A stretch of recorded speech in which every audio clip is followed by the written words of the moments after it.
I'm Atsushi Masuko, former Director General of the Bureau of Waterworks for the Tokyo Metropolitan Government. Today, I would like to share with you disaster countermeasures in Tokyo Waterworks. Before I get into my talk, I'd like to give you a brief overview of the environment in which Tokyo Water's distribution system operates. Tokyo is a city of 13 million people and is one of the largest cities in the world. The total supply capacity of its facilities is about 7 million cubic meters per day. Japan is an earthquake-prone country and has had 4 major earthquakes just in the past 2 decades. The Kobe earthquake occurred in 1995, the East Japan earthquake and the tsunami disasters struck in 2011. Focusing on Tokyo, the great earthquake hit 100 years ago, and another event is predicted to occur in the near future.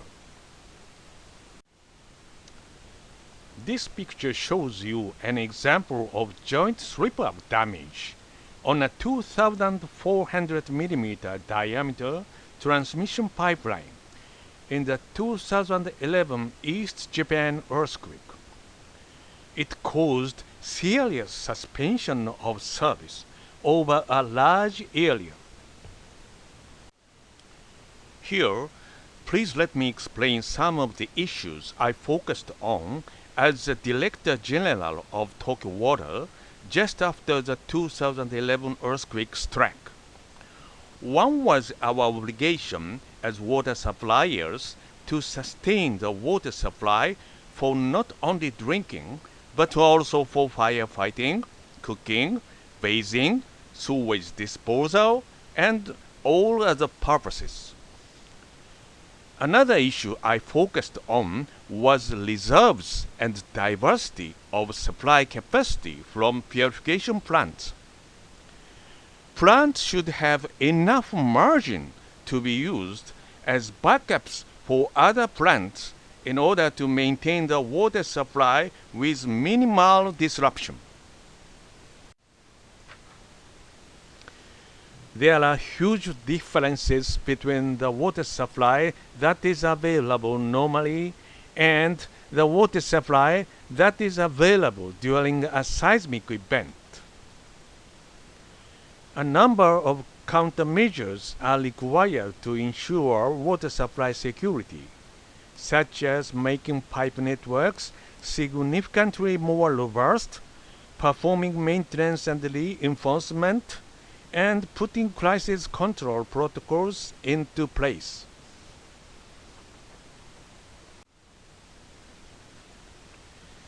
This graph shows you the change in the materials used to make pipes, including the switch to ductile iron and stainless steel, and the reduction in the non-revenue water rate.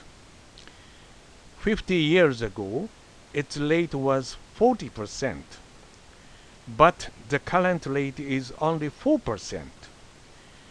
These changes not only reduced the non-revenue water rate, they also helped strengthening the pipe networks. Now, I would like to focus on one aspect of pipes and how they are joined together in distribution networks. Anti-seismic joints bend and absorb a certain amount of thrust movement. Earthquake waves cause tension, compression, and bending of pipes. Conventional pipe joints do not withstand these forces well, which results in slip-outs. Anti-seismic joints can help prevent this phenomenon. Since the debut of these anti-seismic joints over 20 years ago, there have been several strong earthquakes. Some led to the failure of conventional joints. However, No anti-seismic joint failures have been observed so far. Tokyo Water adopted completely anti-seismic joint pipes after the 1995 Kobe earthquake.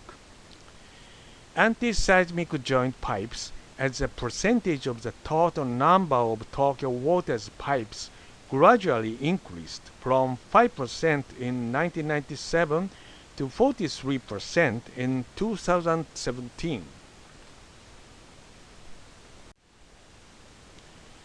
That percentage is expected to increase to 61% by 2025. About 2% of the network is scheduled for conversion annually. This shows replacement priority. First, old tactile cast iron pipes without anti-seismic joints. Second, supply routes to important facilities such as hospitals. Third, areas expected to be heavily damaged in an earthquake.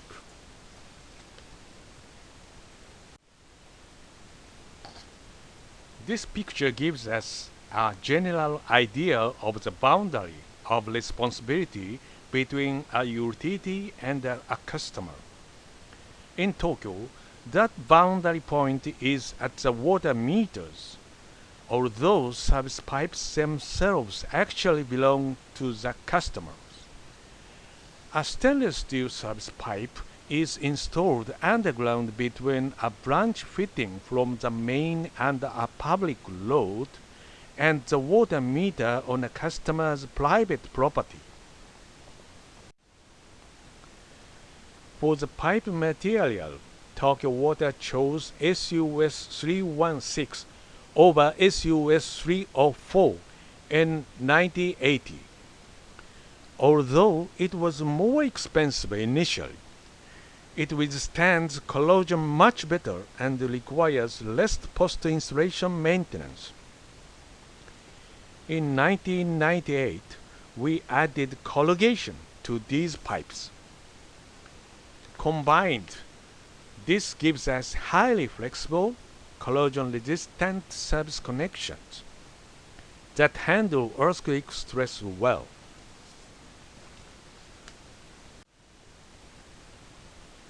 You might think that it is too expensive to use.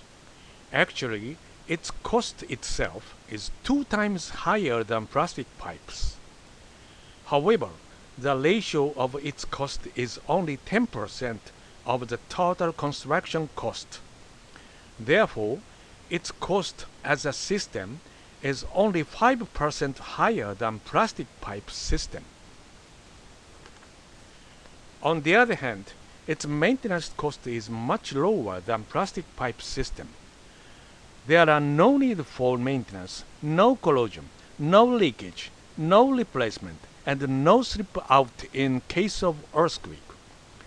Japan is earthquake-prone country, so it is very important for us that people can use water even when earthquake occurs.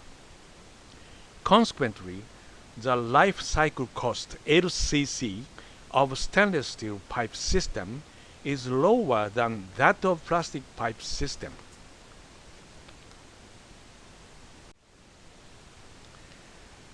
Please let me explain another problem with service connections.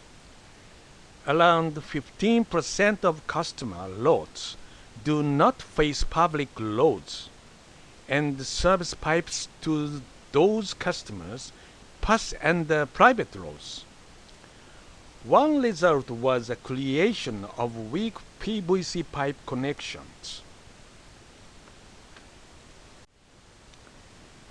In 1995, Tokyo Water addressed this problem to reduce the risks of leaks and earthquake damage, and that plan was accelerated after the 2011 earthquake.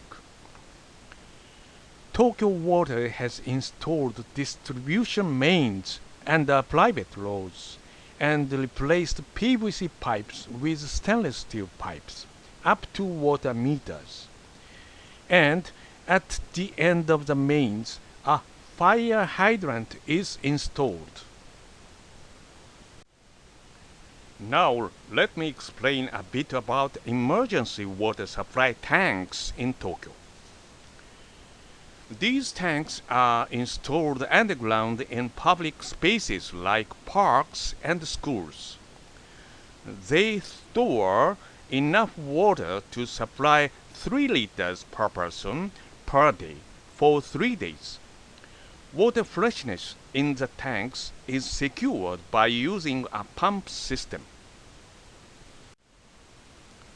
Fire hydrants are installed every 200 meters on distribution pipes.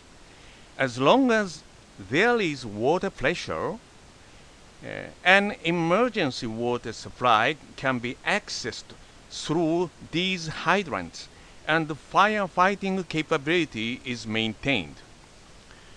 2,600 emergency supply kits, including hydrant nozzles, were delivered to municipalities and communities. Full-scale power generator systems are planned to be installed at every purification plant. The generators can operate on either pipeline gas or stored jet fuel. The amount of stored jet fuel will be enough for 3 days of operations. During the 2011 earthquake disaster, it was impossible to monitor water pressure, flow, and quality because of power failures. Battery backup power supplies are planned to be installed in 119 telemeter stations, which measure pressure and flow rate. They will also be installed in 56 water quality telemeter stations, which automatically measure water quality in main pipes.